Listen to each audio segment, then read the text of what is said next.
a igreja com a paz do Senhor Jesus, amém, irmãos? Quem está alegre com Jesus diz graças a Deus. Vamos ler a palavra, livro de Cantares, capítulo de número 4. Louvado seja Deus, nós agradecemos ao Senhor por esta oportunidade. Estamos aqui na sua casa, servindo a Ele com alegria. E vamos meditar um pouco na palavra de Deus.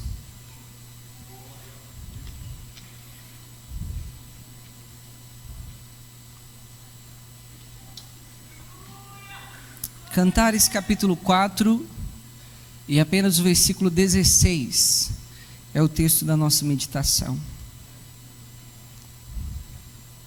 Você que não tem a sua Bíblia, aproxime-se de quem tem ou vice-versa, para que todos possamos ler e meditar na palavra do Senhor.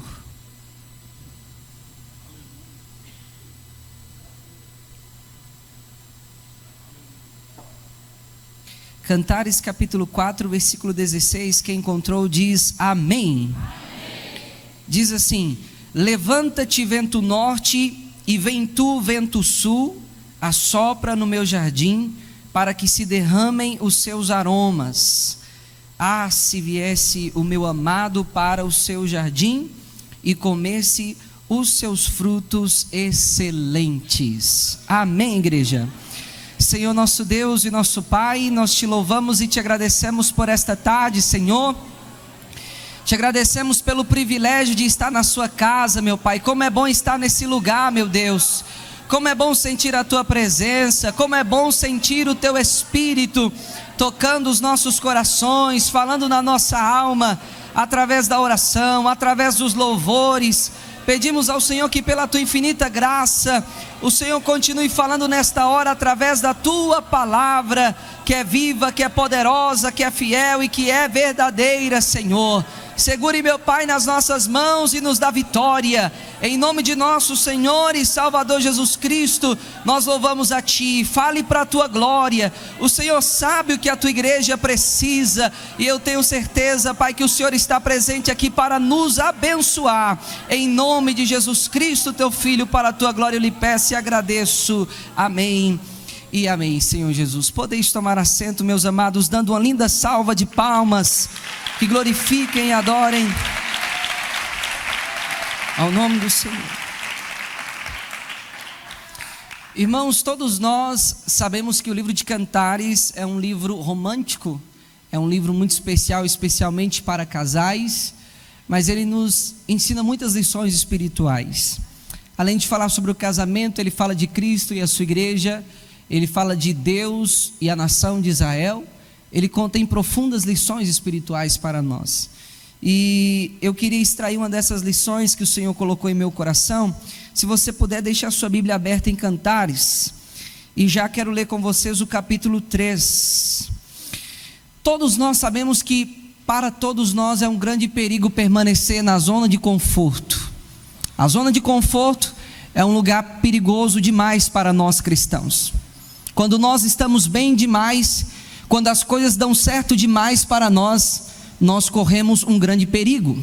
Deus não nos testa apenas na adversidade, Deus nos testa também na prosperidade, Deus nos testa na bonança, Deus nos testa na abundância de coisas boas. A pobreza pode levar o homem ao fracasso e ele desistir, da mesma maneira que a riqueza pode levá-lo também a se desviar e afastar de Deus. Uma das provas disso é o profeta Uzias.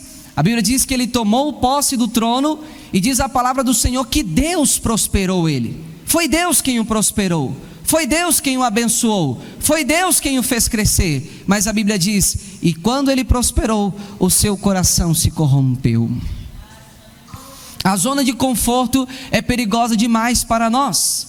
Quando estamos muito prósperos e abençoados, é necessário sermos gratos, e mais do que gratos, é necessário tomarmos cuidado para não colocar o coração naquilo que Deus nos tem dado e tirar o coração do Senhor. Cantares no capítulo 3, no versículo 1 diz: de noite busquei em minha cama aquele a quem ama a minha alma, busquei-o e não o achei. Perceba, ela está buscando o seu marido no lugar errado. Porque nesse momento, presume-se que ele estava em algum lugar trabalhando, talvez protegendo vinhas ou pastoreando ovelhas, e esse trabalho às vezes ocorria de dia, como também poderia ocorrer à noite. E ela está onde? Na sua zona de conforto. Ela está deitada na sua cama, buscando o seu marido lá, em toda aquela tranquilidade e prosperidade. E o pior de tudo é que, se você virar um pouquinho aí no capítulo de número 5, você vai perceber que ela estava desfrutando das coisas que o próprio marido lhe havia dado. Preste bastante atenção, a Sulamita, que é descrita aqui no livro de Cantares, era uma moça pobre, era uma moça simples, era uma moça que trabalhava em vinha colhendo uva, e a Bíblia diz que a sua pele queimou tanto com o sol, que ela disse bem assim: eu cuidei da vinha dos outros e da minha própria vinha eu não cuidei. Qual era a sua própria vinha? O seu próprio corpo, a sua beleza física, a sua pele. Ela diz: não admireis por eu ser morena, porque o sol resplandeceu sobre mim. Ela era uma moça simples, uma moça do campo, e de repente Salomão, o maior rei da época, se encanta por ela. E olha o que diz aqui no capítulo 5, no versículo de número 2: eu dormia, descanso, conforto, mas o meu coração velava. Eis a voz do meu amado que estava batendo: abre-me, irmã minha, amiga minha, pomba minha, minha imaculada, porque a minha cabeça está cheia de orvalho, os meus cabelos das gotas da noite. Agora imagina a amada lá dentro da casa dormindo, e chega o amado depois da jornada de trabalho, as gotas da noite pingando sobre ele, e ele carinhosamente diz: abre-me a porta. Mas olha o que ela diz no versículo 3: eu já despi as minhas vestes, como tornarei a vestir? Já lavei os meus pés, como os tornarei a sujar? No versículo 4 ele mete a mão na fresta da porta, o coração dela estremece, e quando ela se levanta, diz a Bíblia, que as suas mãos destilavam mirra. Mirra fala de especiaria. Gotejavam mirra sobre as aldravas da fechadura. Quando ela abre a porta, o seu amado já tinha ido embora. Está vendo o perigo da zona de conforto? Quem deu essas mirras? Quem deu essas especiarias? Ela teria condições de comprá-las? Não, mas o rei estava enamorado por ela, e o rei deu todos aqueles presentes, e enquanto ela usufruía deles, ela perdeu a presença dele. E ele diz: abre-me a porta, porque eu quero entrar e ter comunhão contigo. Mas ela pensou demais, ela ficou desfrutando, se enamorando com as roupas que havia ganhado, com a mirra que cobriu o seu corpo, e quando ela decide abrir a porta, o marido já havia ido embora.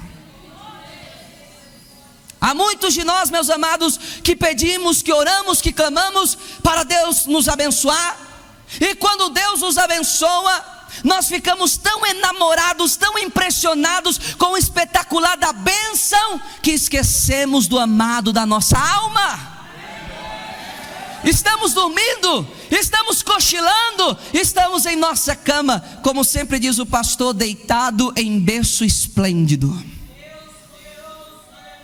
Só que deixa eu lhe dizer algo: Deus nos ama tanto, Deus nos ama tanto, que Ele vai fazer alguma coisa para nos despertar do sono. Em alguns casos, a noiva aqui ela é comparada como um jardim, e o jardim presume cuidado, é assim ou não é? O jardim não é um campo aberto que qualquer pessoa entra e sai, que animais entram e saem. O jardim aqui é o jardim fechado, é o jardim selado, é um jardim cuidado, que representa o cuidado de Cristo pelo seu povo, pela sua igreja. Mas em dado momento o amado diz assim: levanta-te vento norte, vem tu vento sul, e assopra no meu jardim. Deveríamos nos perguntar: o que é o vento norte? Na mitologia grega tem um deus chamado Eolos, de onde se deriva o nome que nós conhecemos como energia eólica. E ele gerou um filho, que não me lembro o nome dele agora, só sei que trocando por miúdos, ele era denominado de o vento norte. E todas as vezes que os gregos enviavam as suas embarcações e acontecia uma tempestade, uma reviravolta no mar que acabava com tudo, eles diziam: o vento norte passou lá, o vento norte destruiu. O vento norte era o vento da destruição. Abra a sua Bíblia comigo em Jeremias, no capítulo de número 1. Jeremias, no capítulo de número 1. Quem está compreendendo diz amém. No versículo de número 12 diz, 13, melhor dizendo: e veio a minha palavra do Senhor segunda vez, dizendo: que é que vês? E eu disse: vejo uma panela a ferver, cuja banda está para a banda do norte. E disse-me o Senhor: do norte se descobrirá o quê? O mal sobre todos os habitantes da terra. Porque eis que eu convoco todas as famílias dos reinos do norte, diz o Senhor, e virão, e cada um porá o seu trono à entrada. E assim começa a falar sobre a destruição de Jerusalém. Leia depois em sua casa capítulo 4, capítulo 6, leia Jeremias, leia Ezequiel, e várias vezes eles vão dizer: o mal está vindo do norte, o mal está vindo do norte, o juízo de Deus está vindo de lá, a correção de Deus está vindo de lá, o castigo de Deus está vindo de lá. E quando o amado diz aqui no texto: levanta-te, vento norte, isso parece contrário a nós. Porque, como eu disse, o jardim presume amor, presume carinho, presume cuidado. Eu lembro que a minha mãe gostava muito de plantas, e gosta até hoje, mas não tem tantas quanto antes. E ela conversava com as plantas. Elas não entendiam nada, mas ela conversava. Alguma das irmãs aqui já fez isso também? Aí, ó, as irmãs estão aí como prova. Eu estava conversando com o presbítero Nelson de Araucária, e ele disse que a sua mãe havia plantado uma plantinha, me esqueci, a amora.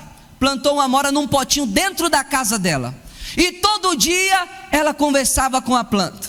Aí um dia ele perguntou assim: mãe, tem alguém aí? O que está acontecendo? E ela disse: não, meu filho, não tem ninguém aqui, eu estou conversando com o pé de amora mesmo. Aí ele disse: mãe, mas a senhora está ficando louca. Não, meu filho, fica tranquilo, você vai ver como é que ele vai crescer e vai dar fruto. Sabe o que aconteceu? Ele falou que o pé de amora ficou desse tamanho e carregado de fruto. Sabe por quê? Porque jardim presume cuidado.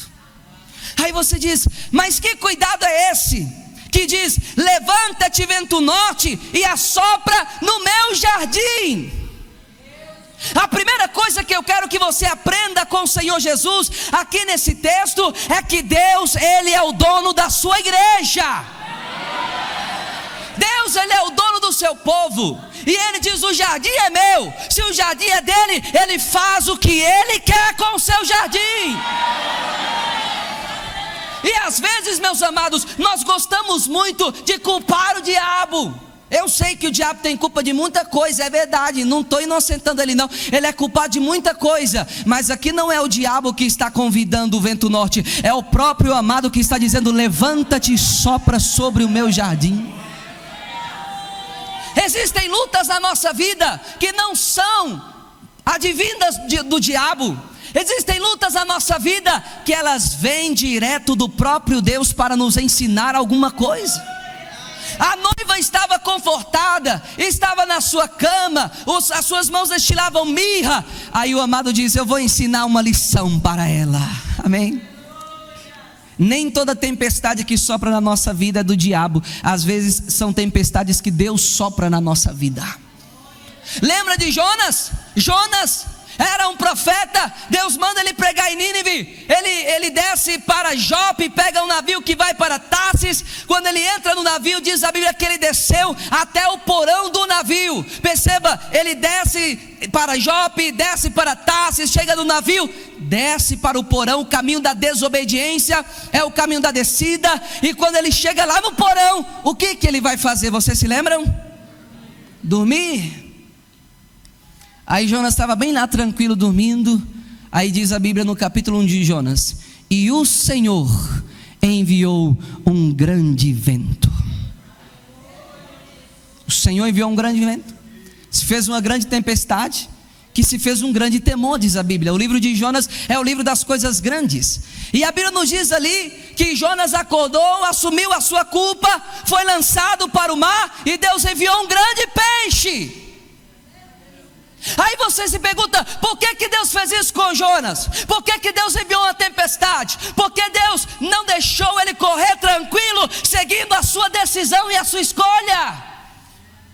Por que Deus enviou um grande vento, que fez uma grande tempestade, que gerou um grande temor, e depois enviou um grande peixe para tragar o profeta? Porque lá no capítulo 4 ele diz, porque Deus é um Deus de grande amor e de grande misericórdia. Às vezes, meus amados, o Senhor envia ventos, envia tempestades, envia lutas sobre nós, mas não é porque Ele nos ama, não é para nos destruir, não é para isso, é para nos aproximar mais da presença dEle. Quando nós estamos muito abençoados, quando nós estamos prósperos, corremos muito perigo. Quem aqui já andou quilômetros para ir para a igreja? A pé. A pé. Não éramos assim? Nós não gostamos de cantar sobre o passado. Igreja humilde, igreja de madeira, igreja de chão batido, igreja que nós caminhávamos quilômetros a pé para chegar até lá, igreja sem ar-condicionado, igreja sem ventilador. Mas qual é a ênfase? A ênfase é que nessa igreja humilde, a glória e o poder de Deus descia lá. Aí a igreja cresceu, aí nós ficamos, não precisamos mais vir à igreja a pé, porque nós temos carro, nós temos avião, nós temos conforto, temos ventilador, temos um som bom, temos ar-condicionado, e às vezes agora vamos à igreja o dia que quiser, lê a Bíblia o dia que quiser, ora a hora que quiser, jejum o dia que quiser, e Deus está dizendo, eu vou levantar o vento norte na sua vida. Você precisa acordar, precisa se despertar. Louvado seja o nome do Senhor. Quem está compreendendo diz amém. Amém. Lembra, meus amados, de um homem que o vento norte bateu na casa dele? O patriarca Jó. Melhor do que qualquer um de nós que estamos aqui. Homem íntegro, reto, temente a Deus, que se desviava do mal. Aí diz a Bíblia que Deus dá testemunho de Jó. O diabo pede permissão para tocar em Jó, nas coisas de Jó. E diz a Bíblia que certo dia os filhos de Jó estavam todos reunidos na casa do filho mais velho. E o que aconteceu? Diz a Bíblia que veio um vento, deu contra aquela casa, a casa caiu e matou os 10 filhos de Jó. Matou os 10. Eu tenho um só, não me imagino ficar sem ele. Imagina ter 10 e perder os 10 de uma vez só. O vento bate na nossa vida ou não bate, meus amados? Aí você vai dizer, não, mas aquele vento ali não foi Deus. Você está enganado. Deixa eu te dizer algo aqui. Do capítulo 3 de Jó para frente, Satanás sai fora de cena. Satanás só é citado até o capítulo 3. Do capítulo 3 até o fim, Jó está dizendo, Deus pesou a sua mão sobre mim. O Todo-Poderoso me esmagou. O Todo-Poderoso levantou as suas flechas como um guerreiro e acertou meu coração. Deus matou meus 10 filhos, Deus tirou tudo que tinha. E eu pergunto, por que Jó não cita o diabo? Porque até para tocar na nossa vida o diabo tem que pedir a permissão do Senhor.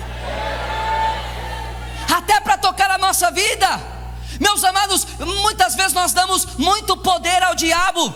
O diabo tem poder. O pastor pregou há dias atrás aqui que Paulo foi chamado por Deus para tirar almas do poder de Satanás. O diabo tem poder, mas o nosso Jesus tem todo o poder nos céus e na terra. O nosso Deus é maior. Para tocar em Jó, Satanás pediu permissão. Para se andar com os discípulos, Satanás teve que pedir permissão. Até para entrar nos porcos lá em Decápolis, o diabo teve que pedir permissão para Jesus, porque Deus é soberano até sobre Satanás.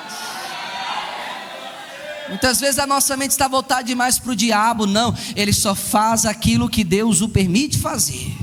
Ele diz, você pode até ir, mas é até onde a minha mão soberana deixa. Não dê poder ao diabo que ele não tem.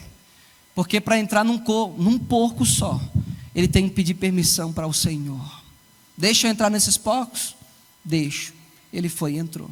Se o Senhor diz não deixo, ele não entrava. Deus é Deus, meus amados. Senhor, deixa eu... Pedro, Satanás pediu para cirandar vocês, mas eu intercedi, eu não deixei. Aleluia. O Senhor é soberano sobre o diabo. Quer se lembrar de outra pessoa que enfrentou o vento? Vamos lá para Atos capítulo de número 27, meus amados. Tem um texto lá bastante interessante. É o apóstolo Paulo. Louvado seja Deus.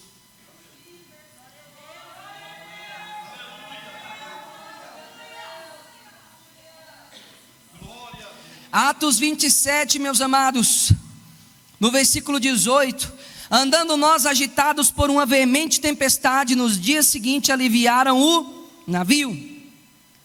E ao terceiro dia, nós mesmos com as próprias mãos lançamos ao mar a armação do navio.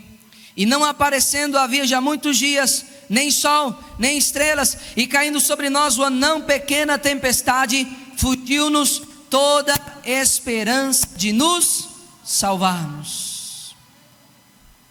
Imagina Paulo lá no navio com aqueles homens, e de repente vem uma grande tempestade, e a Bíblia diz que não havia nem sol, nem estrelas, há muitos dias. E é interessante que naquela época não tinha toda a tecnologia que nós temos hoje. E como que eles se guiavam? Pelas estrelas, pelos astros. Quem se lembra lá de Mateus 3, a estrela aparece lá em Belém, não é assim? Os magos seguem a estrela e chegam aonde Jesus estava. As estrelas davam o norte, as estrelas davam um rumo. Aí Paulo diz: não havia sol, não havia estrela, a tempestade era grande e fugiu-nos a esperança de nos salvar. Porventura, meus amados, isso também não acontece conosco? Às vezes surgem dificuldades na nossa vida, que você diz assim: meu Deus, dessa eu não escapo, não tem jeito, não tem esperança, foge a esperança de nos salvar. Mas espera aí, lá na Bíblia não está escrito que o Senhor não nos deixará ser tentados além do que nós podemos suportar? Está escrito ou não está? Pois é, o Senhor não nos deixa ser tentados, mas quem nos tenta não é Deus, quem nos tenta é o diabo. Deus nos prova. E eu pergunto para a igreja: Deus nos prova além do que nós podemos suportar, sim ou não? Não? 2 Coríntios capítulo de número 1 e o versículo de número 8, Paulo de novo: porque não queremos, irmãos, que ignoreis a tribulação que nos sobreveio na Ásia, pois que fomos sobremaneira agravados, mais do que podíamos o quê? Suportar, de modo tal que até da vida desesperamos. Deus não nos deixa ser tentado, porque tentar é inclinar para o mal, e isso Deus não nos deixa ser tentado pelo diabo ou pela nossa carne, acima do que Ele pode nos dar força para resistir.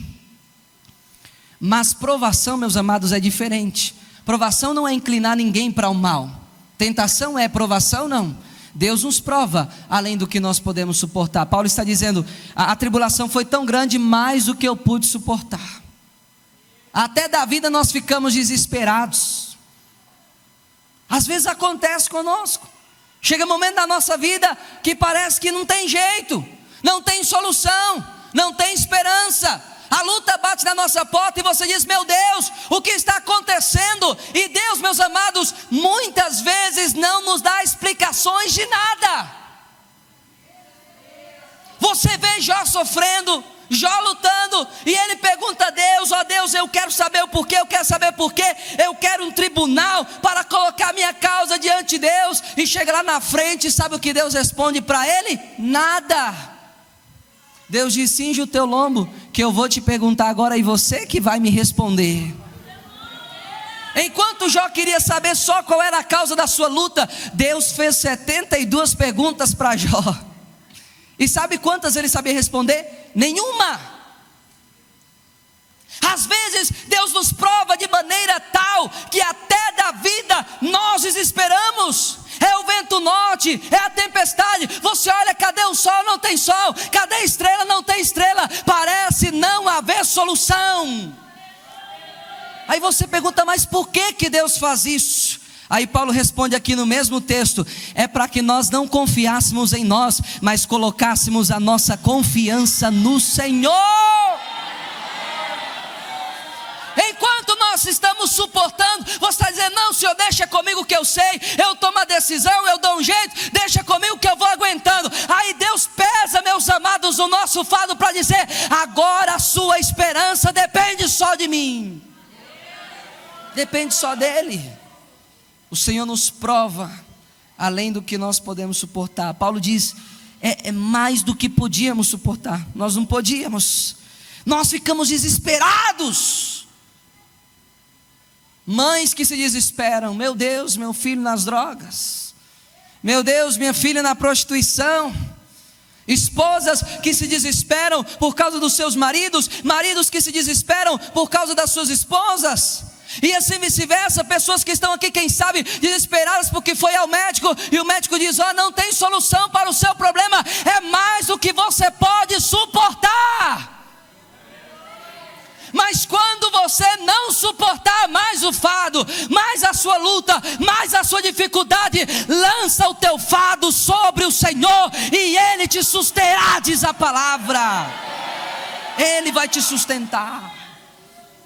O que é pesado para você é mais leve do que uma pena para Ele. O que pesa nos seus ombros não pesa nada para Ele. A tempestade, meus amados, ela vem sobre nós, e é como está ali no banner, é uma grande tempestade, mas o barquinho é tão pequenininho. Senhor, eu sou tão fraco, tão pequeno. Só que o que me enche de esperança, meus amados, é que as coisas elas podem mudar. O amado diz: levante-te vento norte, mas ele não para por aí. Ele diz: e vem tu vento sul. Se o vento norte é o vento da destruição, o vento que vem e acaba com tudo, o que é o vento sul? Vamos lá para Lucas. O próprio Senhor Jesus responde lá em Lucas capítulo de número 12 e o versículo de número 54.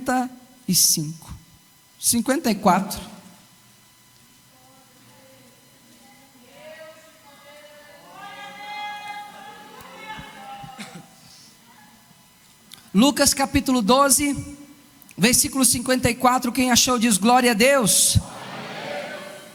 E dizia também a multidão: quando vedes a nuvem que vem do ocidente, logo dizeis: lá vem chuva. E assim sucede. E quando assopra o vento, fala mais forte, quando assopra o vento sul, dizeis o que? Haverá calma. E assim sucede. Aleluia, louvado seja Deus. Em algum momento Deus diz: levanta-te vento norte, mas não para por aí. Deus diz também: levanta-te vento sul. Aleluia. O Senhor, Ele nos prova sim, meus amados, mas Ele também é aquele que garante a nossa vitória. O Senhor é aquele que faz o vento norte se levantar, mas não é só o vento norte que tem o seu trabalho. Depois do vento norte, a calmaria de Deus vem sobre nós.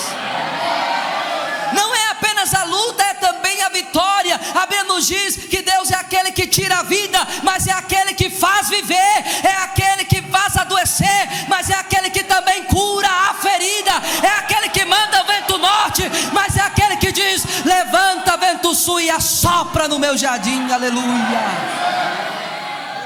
Ele convoca o vento norte, mas Ele convoca o vento sul também, da calmaria, da tranquilidade. Então, meu querido e amado irmão, minha irmã que está aqui, irmão que está nos ouvindo agora, não se desanime diante da sua luta, da sua aflição. O vento sul vai soprar na sua vida também, em nome de Jesus. O vento da calmaria também vai soprar.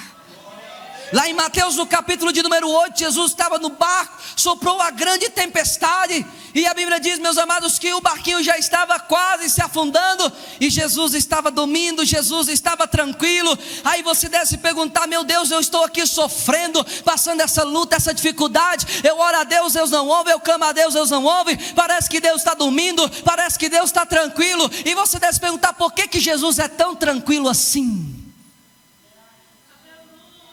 É porque, meus amados, nós somos pequenininhos demais. Olha ali o barquinho, olha o contraste do barquinho com aquela onda.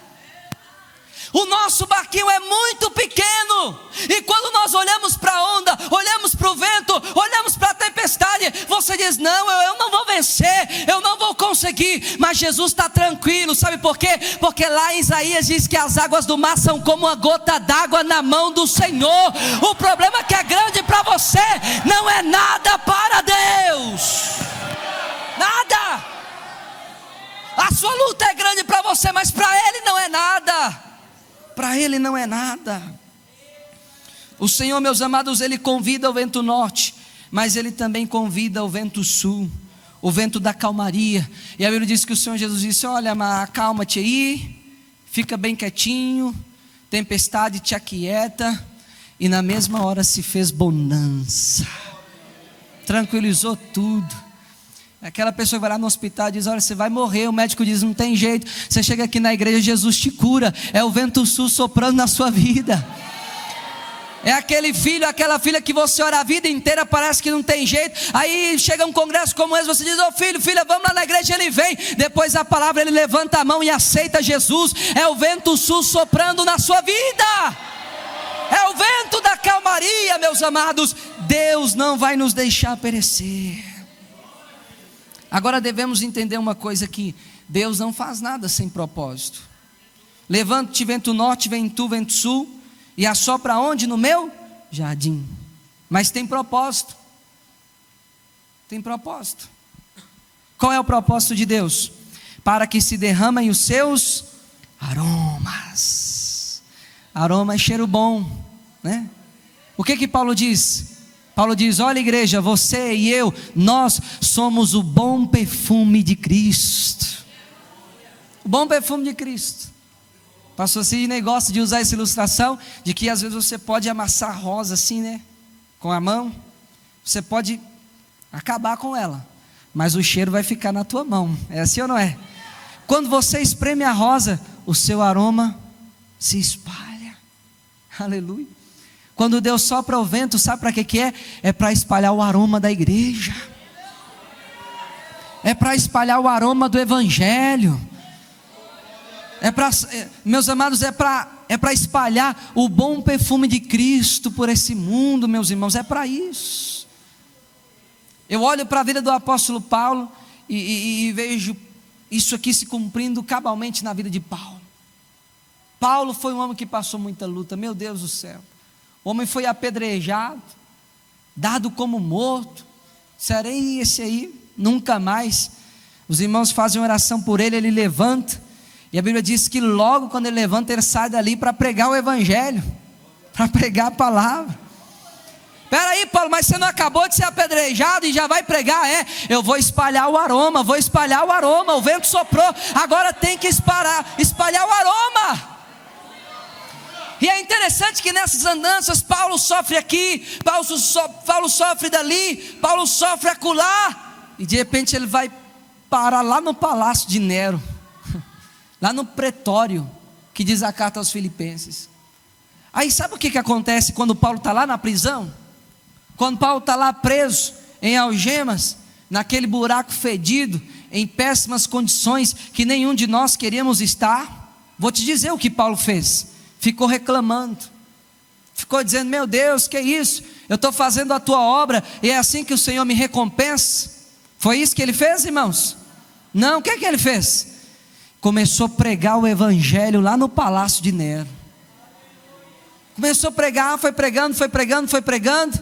Aí ele decide: sabe de uma coisa? Eu vou escrever uma carta lá para os irmãos da cidade de Filipos, me lembrei deles. Aí ele começa a escrever. Quando ele chega lá no finalzinho da sua carta, sabe o que ele diz? É coisa linda. Deixa eu lembrar do começo para depois falar do final. Lá no comecinho, ele vai dizer bem assim: irmãos, fica tranquilo comigo, eu estou aqui preso, eu estou nesse buraco aqui fedendo, estou conjecturando, eu estou aqui algemado, em péssimas condições, mas eu quero que vocês saibam de uma coisa, que o vento norte que soprou na minha vida, foi para fazer a mensagem do evangelho crescer. E muitos irmãos que estão desanimados na fé, quando ouvem falar que eu estou preso, mas que eu estou animado com Jesus pregando o evangelho, eles também diz: Paulo não desanimou, nós também não vamos desanimar, vamos permanecer firme no Senhor. Aí, como se não bastasse, lá no final da carta ele diz: olha, eu estou saudando vocês, fulano sauda vocês, ciclano sauda vocês, e tem mais, aqueles lá da casa de César, o imperador, os empregados dele, converteram com a mensagem que eu preguei aqui na prisão, e eles estão mandando a paz do Senhor para vocês também. Paulo lá na prisão, pregando o evangelho e ganhando almas.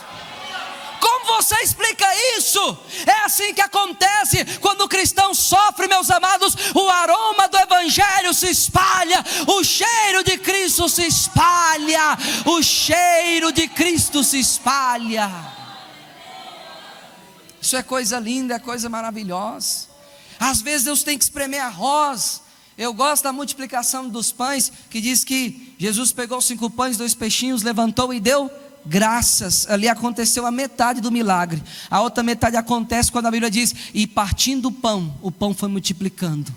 Enquanto o pão era partido, o pão ia multiplicando, e Jesus ia partindo e o pão ia multiplicando, partindo e multiplicando. Está entendendo porque às vezes Deus te parte pelo meio, Deus te quebra, parece que você está todo arrebentado, mas é assim: enquanto o Senhor vai te quebrando, alguém está sendo sustentado pelo seu testemunho, sustentado pelo seu exemplo de fé.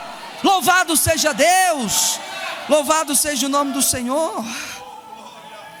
E diz mais: se viesse o meu amado para o seu jardim e comesse os seus frutos excelentes, para nós encerrarmos. Esse é o segundo propósito aqui. Porque Deus fez um jardim, não foi para ficar de bonito, né? Geralmente em jardim nós só plantamos rosas, coisas assim que embelezam, né? Só por uma questão de estética. Não, Deus diz: eu vou plantar um jardim para alimentar, não é para deixar de bonito. Amém? Não é para ver, é para comer. Louvado seja Deus. Aí diz assim: olha, para que se derramem os seus aromas. Aí no meio da, peraí, tem vento norte soprando, tem vento sul soprando. Depois que passa o vento norte, passa o vento sul. Aí a esposa que diz agora: se o meu amado viesse e comesse dos seus frutos excelentes. Sabe por que Deus envia aprovação, meus amados? É para nos fazer cristãos melhores, cristãos fortes, amém? Cristãos maduros. Meu Deus, me dá paciência. E Deus coloca alguém no seu caminho justamente para tirar a sua paciência. Para quê? Para produzir o fruto da paciência. É assim ou não é? Meu Deus, me dá força, Senhor, me dá força. E Deus diz: espera aí, que eu vou colocar só um saco de cimento nas suas costas, que você vai ficar forte. Como é que Deus fortalece a fé? É exercitando a fé. Deus fortalece a fé exercitando a fé. Louvado seja o nome do Senhor. Então às vezes Deus manda luta, mas quando você menos espera, aquele cristão que era fraco, que era perrengue, que, meu Deus, parece que não vai para frente, depois que ele passa uma luta, ele fica forte, faz a obra de Deus, serve a Jesus com fervor, com graça, porque começou a produzir fruto. Árvore sem fruto o Senhor corta e lança fora para queimar no fogo. Mas a árvore que vai produzindo fruto, Ele vai lá e sabe o que faz? Deixa você no comodismo? Não, Ele diz: espera aí, se você dá fruto demais também, você pode pensar que é o bambambam, né? Como eu estou produzindo. Aí Ele vai lá e poda. Espera aí que eu vou dar uma podada, eu vou cortar. Deus cuida direitinho de nós, meus amados. Deus cuida de tudo. Quando está produzindo fruto, Senhor, peraí, agora eu vou podar. Senhor, o Senhor está acabando comigo. Não, é para produzir mais fruto ainda. Produzir fruto bom, fruto de qualidade. Então, meu irmão, minha irmã, e principalmente os jovens que estão aqui, o vento de Deus vai soprar na sua vida, pode ter certeza. Ainda mais se você estiver tranquilo demais. Você está tranquilo demais, pode esperar que o vento de Deus vai soprar na sua vida. E Ele sopra. Nós somos provados por Deus. As tempestades vêm. Aí é nessa hora que você tem que confiar em Deus. Ah, mas espera aí, eu achei que servir a Deus era só calmaria, era só vento em polpa, era só vento sul. Aí Deus diz: não, você entendeu o evangelho errado. O evangelho tem vento norte, o evangelho tem luta, o evangelho tem dificuldade. Mas não, peraí, eu pensei que servir a Deus dava tudo certo. Não, às vezes a nossa obediência, a nossa fidelidade a Deus nos coloca nos maiores problemas da nossa vida. Ô Sadraque, Mesaque e Abednego, vocês não vão negar? Não vão. Não vão dobrar diante da estátua? Não vão. Então vocês vão virar churrasco. Que vire, se Deus livrar ou não livrar, eu vou continuar servindo a Ele. Vou continuar servindo a Ele. Fé não significa vai dar tudo certo. Fé significa que ainda que não foi do meu jeito, foi o melhor que Deus tinha para fazer. Fé é isso. Fé é isso. Eu creio que Ele cura, mas se Ele não curar, Ele fez o melhor. Eu sei que Ele abre porta, mas se Ele não abriu, Ele fez o melhor que Ele poderia fazer. Não questione a sabedoria de Deus, não questione a inteligência de Deus. Lá na frente você vai ver que todas as coisas cooperaram para o bem daqueles que amaram ao Senhor até o fim. Ah, então fé não é que vai dar tudo certo? Não, não é. Espera aí, nós vamos ser fiel.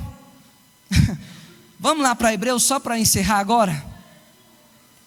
Louvado seja o nome do Senhor. Hebreus capítulo 11 é o texto áureo da Bíblia sobre a fé. Esse texto é lindo demais.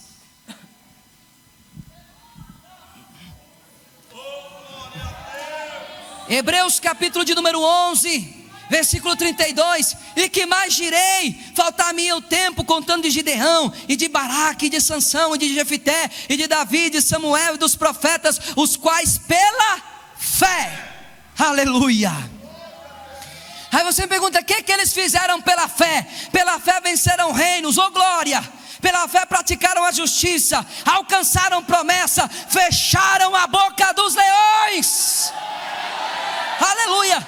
Versículo 34, o que aconteceu lá? Quando Sadraque, Mesaque e Abednego entrou no fogo, Deus jogou um balde d'água e apagou o fogo? Não, o fogo não apagou, mas a força do fogo foi apagada pela fé.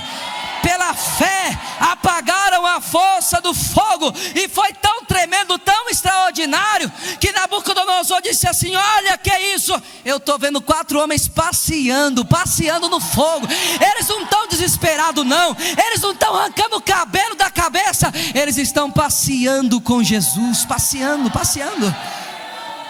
Apagaram a força do fogo, escaparam do fio da espada, da fraqueza tiraram forças, na batalha se esforçaram, puseram em fugida dos exércitos dos estranhos. As mulheres receberam pela ressurreição os seus mortos, uns foram torturados, não aceitando o seu livramento, para alcançarem uma melhor ressurreição. Peraí, irmão, peraí, então você está pregando errado, porque aqui está dizendo que pela fé só fez coisa grande. Destruiu inimigos, venceu, apagou fogo. Olha aqui agora o texto. Pela mesma fé, versículo 36, outros experimentaram escarnos, açoites, cadeias e prisões. Pela mesma fé, no versículo, é engraçado isso, porque pela fé no nome do Senhor, todo mundo olhando para Davi. Peraí, Davi pequenininho, Golias é bem maior, Davi. Davi disse: não, vocês estão olhando pelos seus olhos, eu estou olhando pelos olhos de Deus. Pelos olhos de vocês, Golias é grandão, mas eu estou vendo um incircunciso, alguém que não tem aliança com Deus. Eu tenho aliança, eu vou vencer. Aí Davi pega uma pedrinha, afunda a testa do gigante, ele cai assim para frente ainda, prostrado diante da glória de Deus. Mas pela mesma fé, no versículo 37, diz que muitos foram apedrejados, cerrados, tentados. No versículo 34 diz que pela fé escaparam do fio da espada. No versículo 37 diz que pela fé foram mortos ao fio da espada. Pela mesma fé andaram vestidos de peles de ovelhas e de cabras, desamparados, aflitos e maltratados. Quer dizer que esses aqui eram piores do que aqueles de antes? Não, esses homens, o mundo não era digno deles. Que fé extraordinária.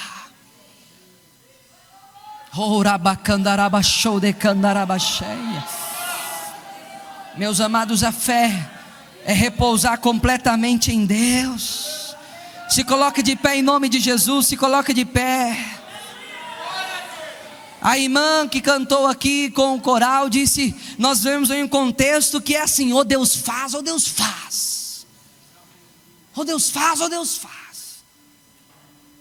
Aí Deus disse para você e para mim, e se eu não quiser fazer?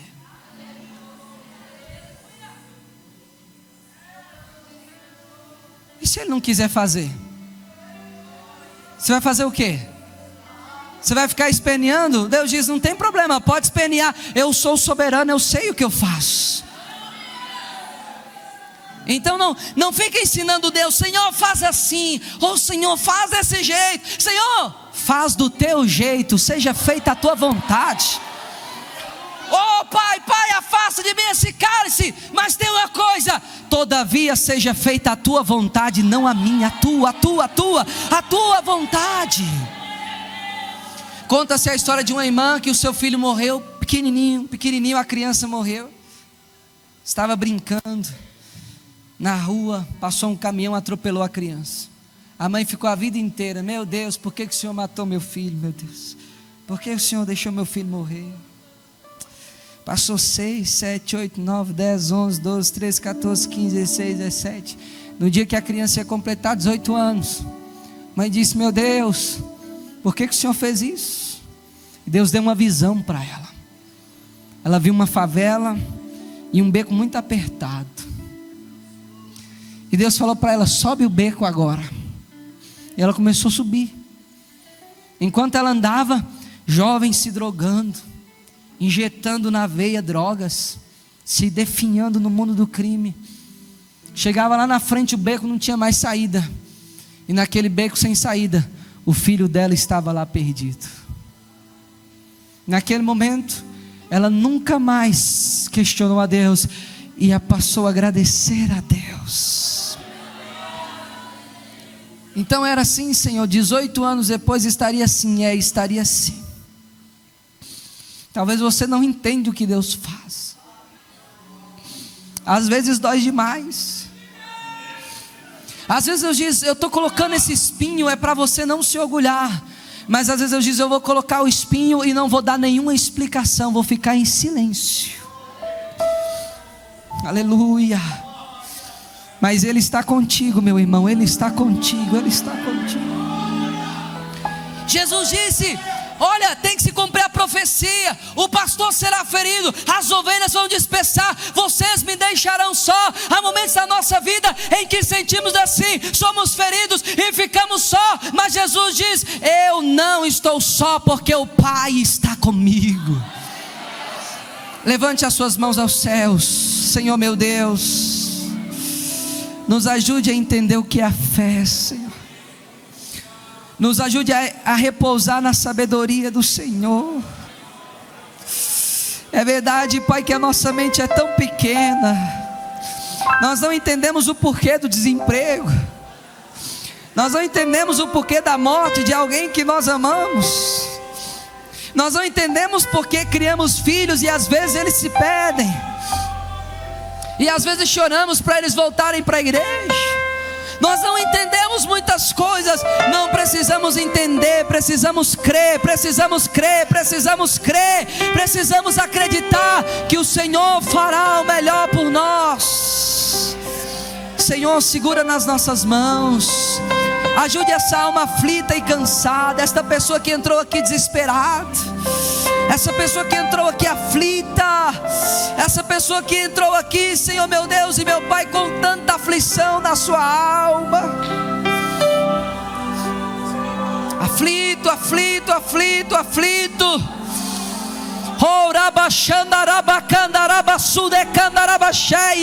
Sinta o consolo de Deus na sua vida. Sinta o consolo de Deus. Todas as quartas-feiras pela manhã o pastor Irineu estava ali no salão 2 e eu ia lá para receber a oração. Ele colocava a mão na minha cabeça e dizia: Jesus, tu és poderoso para dizer, não chores. Aleluia. Existem momentos na nossa vida, meus irmãos, em que o amigo diz: não chora não, mas você continua chorando. Mas Jesus é aquele que te abraça nessa tarde e diz: não chores, não chores, não chores. Recebamos o pastor Ângelo, palmas de vitórias para o Senhor Jesus.